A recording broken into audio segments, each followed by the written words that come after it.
வணக்கம். நீங்க வந்து இப்ப நம்ம மருத்துவத்துல வந்து யுனானி மருத்துவம், ஆயுர்வேதம், அப்புறம் நம்ம ஆங்கிலேய மருத்துவம் எல்லாமே இருக்கு. இப்ப சித்த மருத்துவம் இருக்கு. சித்த மருத்துவம் என்ன, அதுல வந்து ஸ்பெஷாலிட்டி என்ன? இலை தலை இதெல்லாம் வந்து கொடுத்து எப்படி வந்து அதுவே போதுமா? அதாவது நீங்க வந்து சித்த வைத்தியம் அப்படின்னு சொல்லிட்டா இளத்தலைன்னு சாதாரண சொல்லிட்டீங்க. அதாவது இலைத்தலை இல்லாம இந்த வேர்டு உலகம் கிடையாது. இப்ப பாத்தீங்கன்னா நீங்களே நல்லா நினைச்சு பாருங்களேன், ஒரு மரம் செடி கூட இந்த வேர்டுல இல்லைன்னா உங்களுடைய நிலைப்பாடு என்ன? எப்படி நீங்க ஏர் உங்களுக்கு பாமம்? அப்ப இலைத்தலை இதான் நம்முடைய பேஸ், நம்முடைய வாழ்க்கையுடைய ஆதாரமே இலைத்தலைகள் தான். அது மட்டும் இல்லை, நீங்கள் சாப்பிட்ற உணவு இலைத்தலை இல்லாமல் எங்கேருந்து வருது? இலைத்தலைக்குள்ள தான் அரிசி இருக்கு, இலைத்தலைக்குள்ள தான் காய்கறி இருக்கு. மிக சாதாரணமாக சொல்லிட்டீங்க.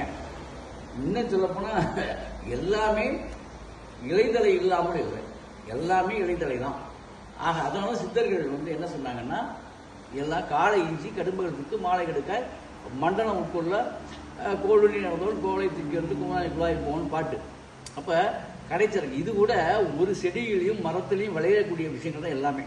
நாம் சாப்பிடுவது, விலங்குகள் சாப்பிடுவது, எல்லாம் பறவைகள், அனைத்து ஜீவராசிகளுமே எதை அடிப்படையாக கொண்டு உயிர் வாழ்கிறது என்றால் இலைதலைகளில் செடி கொடி மரங்களை நம்பித்தான் இந்த பூமியே தன்னுடைய உயிராற்றலை பெருக்கிக் கொண்டு வளர்கிறது, வாழ்கிறது. இதுதான் உண்மையான ஒரு விஷயம்.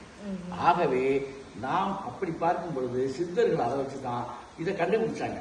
அப்ப 96 தத்துவங்கள், மொத்தம் தத்துவங்கள் 96. அப்ப இப்ப கிட்ட அப்படி பார்க்க போனீங்கன்னா உடம்புல வந்து 4448 வியாதிகள். ஒரு மனிதனுக்கு 4448 வியாதிக்கும் பல ஆயிரக்கணக்கான மூலிகைகளை ஆராய்ச்சி செய்து தன்னுடைய தபோசக்தியால் கண்டறிந்து கொடுக்கப்பட்டதுதான் நம்முடைய சித்தர்கள் வைத்தியம் தான் சித்த வைத்தியம். சித்தம் என்றால் மனசு. ஆக இந்த மனசை வந்து சரி பண்றது கூட, டிப்ரெஷனை கூட சித்தால மட்டும்தான் மருந்து இருக்கு. அது மட்டும் இல்லை, உங்களுக்கு என்ன மாதிரி தீராத எல்லா பிரச்சனைக்குமே நம்முடைய சித்தாவில் மட்டும்தான் மருந்து இருக்கு. சித்த அதாவது பாரம்பரிய வைத்தியம் நம்ம பார்க்கறது, நாடி பிடிச்சு முறையாக உடம்புடைய உங்களுடைய வாதம் பித்தம் கபம் இதோடைய மாத்திரை அளவு உங்களுக்கு என்னங்கிறத நம்ம தெரிஞ்சுக்கிட்டு அதற்கு அப்புறம் நம்ம உங்களுக்கு தரக்கூடிய மருந்து தான் அது வேலை செய்யும். அதுக்காக எல்லா நோய்க்குமே வந்து நாடி பார்க்கணும்னு அவசியம் இல்லை. சில பிரச்சனைக்குரிய மிகப்பெரிய நோய்களுக்கு தான் அவசியமாக நாடி பார்க்கணும். மற்ற விஷயங்களுக்கெல்லாம் நம்ம வந்து சூழல் அறிந்து வயது அறிந்து நாம் இங்கிருந்த, இப்போ நீங்கள் ஒரு இடத்துல இருக்கீங்க, இப்போ நீங்கள் சிங்கப்பூரில் இருக்கீங்க, நான் இந்தியாவில் இருக்கேன்னு வச்சுக்கோங்க. இப்போ நான் சிங்கப்பூரில் உங்களோட இருக்கேன். ஆனால் நான் இந்தியாவில் இருந்தால் கூட சில நோய்களுக்கு, இப்போ சர்க்கரை வியாதின்னு வச்சுங்க, ஐயா எனக்கு வயது, எனக்கு 35 வயசுயா, இந்த மாதிரி சர்க்கரை வியாதி எனக்கு வந்துருச்சு, இதுக்கு என்ன பண்ணுறது? நான் சாப்பிட்ட பின்னால் பார்த்தா 300, அதுக்கு முன்னால் பார்த்தா 150, இப்படியெல்லாம் போயிட்டு இருக்கு. அப்படின்னா அதுக்கு பச்சளை பொடியை நம்மளே அனுப்பிச்சிடுவோம். இதை வந்து கிட்டத்தட்ட 3 மாதங்கள் சாப்பிட்டாலே முழுமையாக சுகர் ஓட்டு நீங்கள் எப்படி வந்தாங்க. 3 மாதம் சாப்பிட்டாலே ஐயா கேன்சர் ஆப்ரேஷன் பண்ண சொல்றாங்க, ஒன்றும் பண்ண முடியல அப்படின்னா அது ஆரம்ப நிலை கேன்சர் அப்படின்னாலும் சரி, பழுத்து விட்டது, அது சூழ்நிலைக்கு ஏற்ப வயது, இந்த வயது விஷயங்களை தேர்ந்துட்டு அதுக்கு தகுந்த மருந்துகளை நாம் அனுப்பி வைக்க முடியும். அதை வந்து பணம் பத்தியும் இருக்கும். நம்முடைய மருந்து வந்து மாமிச உணவுகள் உட்கொள்ளாமல் அந்த மருந்து எடுத்தால் 90 நாளையில் அந்த நோயில் இருந்து விடுபடுவதற்குண்டான அறிகுறி உங்களுக்கு தெரிஞ்சிடும். இதுதான் உண்மையும் கூட. இப்படி வந்து நம்முடைய சித்த வைத்தியம் வந்து அந்த குழந்தை இல்லாதவங்க, பெண்மை கோளாறு, ஆண்மை கோளாறு, இந்த மாதிரிப்பட்ட விஷயம், டிப்ரெஷன், இத்தனைக்குமே நம்முடைய சூசக மருந்துகள், ஞான மருந்துகள், வேள்வி மருந்துகள், அக்னி மருந்துகள், இந்த மாதிரி ஏகப்பட்ட நம்ம பச்சிலை மூலமாக சித்தர்கள் சொன்னிய முறைப்படி, பாரம்பரிய முறைப்படி நம்ம வந்து அந்த மருந்துகளை நாமளே தயாரித்து, இதுதான் வந்து பாரம்பரிய மருந்து. இதெல்லாம் எப்படின்னு கேட்டீங்கன்னா, ஒரு பெருசா இப்போ ஒன்றும் இல்லை, நொச்சி இலை, தலைவலி ஓவர், நொச்சி இலையில தைலம் இறக்கி தர்றது, வேற ஒன்றும் கிடையாது. நொச்சி இலையை தயார் பண்ணி தர்றது. வயிற்றுல பிரச்சனை ஓவர், பீர்க்கங்காயும் பிரண்டையும் ஒன்னாக்குறது, நிழல் காய்ச்சலா போட்டு இடிக்கிறது, அதை தூள் பண்ணி கொடுக்கறது. அப்ப பிரண்டையும் பிரண்டை உப்பும்பாங்க, அது மேட்டரே இல்லை. பிரண்டை பீர்க்கங்காய் இது ரெண்டுமே என்ன செய்யும், வயிறு சம்பந்தப்பட்ட பிரச்சனைகளை நீக்கும். நீங்க பீர்க்கங்காயை உடம்புக்கு அதாவது காஞ்ச பின்னால பார்த்தீங்கன்னா எல்லா கடையிலையும் விற்பாங்க, நீங்க பார்த்துருப்பீங்க. அதோடைய கூட்டை எடுத்து தான் தேய்ப்பாங்க. அப்ப அதுக்குள்ள நரம்பா இருக்கும். முதுகு தண்டுவட நோய்க்கு சிறந்த மருந்து என்பது பீர்க்கங்காய் அப்படின்னு சொன்னா நீங்க நம்புவீங்களா? பீர்க்கங்காயை வந்து ஸ்புடம் பண்ணி அதை மருந்தாக மாற்றும் பொழுது தண்டுவட நோய்களை தீர்க்கிறது. அப்ப எங்க போய் எவ்வளவு சிம்பிளா இருக்கு பாருங்க. இது மாதிரி சித்த ரகசியங்கள் நிறைய இருக்கு.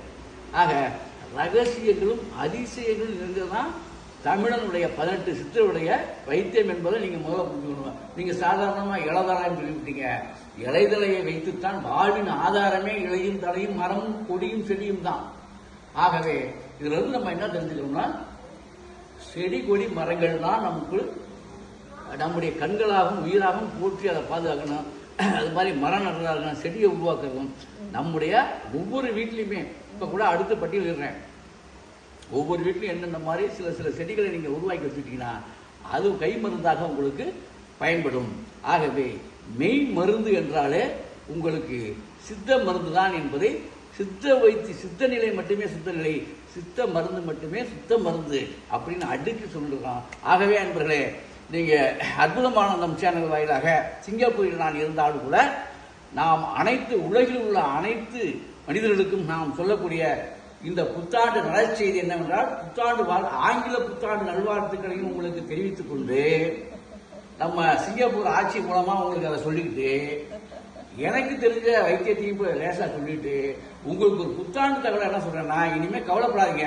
ஆபரேஷன் ஒரு ஆளுக்கு டாக்டர் சொல்லிட்டாருங்க ஆபரேஷன் அப்படின்னு சொன்னாலும் சரி, இல்லைங்க இந்த நோயே தீரான்ட்டாங்க எனக்கு அப்படிங்க சொல்றதும் சரி, இல்லை எனக்கு வந்து கேன்சருங்க அப்படி சொன்னாலும் சரி, இல்லை என்ன அதே மாதிரி கிட்னிங்க போச்சுங்க அப்படி எதுவாக இருந்தாலும் சரி, எதுக்குமே நீங்க பயப்பட வேண்டிய அவசியம் இல்லை.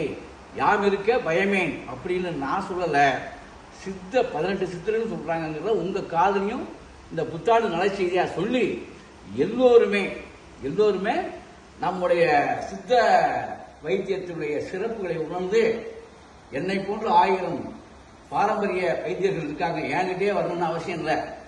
பாரம்பரிய வைத்தியர்கள் எங்கெங்கெல்லாம் இருக்காங்களோ பரம பிதாவை பார்த்த மாதிரி அவங்க நினைச்சுக்கிட்டு நீங்க அவரிடமே மருந்து கேட்டுக்கலாம். இல்ல உண்மையிலே நான் என்னிடமும் நீங்க தொடர்பு கொள்ளலாம். ஆகவே பிரச்சனை எதுவானாலும் நோய் எதுவானாலும் சித்தருடைய ஆசீர்வாதப்படி அதை தீர்த்து வைக்க நாங்கள் கடமைப்பட்டிருக்கிறோம். நாங்கள் தான் யாரு? பாரம்பரிய வைத்தியர்கள். டாக்டர் இல்ல, வைத்தியம் பாரம்பரிய. இது வந்து தாத்தங்கிட்ட இருந்தும் பாட்டங்கிட்ட இருந்தும் பாரம்பரியமா நம்ம வந்து கத்துக்கிட்டு நம்ம செய்யறது. தாத்தனா யாருன்னா நம்ம சித்தங்க. அப்ப சித்த நிலை மட்டுமே சுத்த நிலை, தியானத்திலையும் அதேதான்.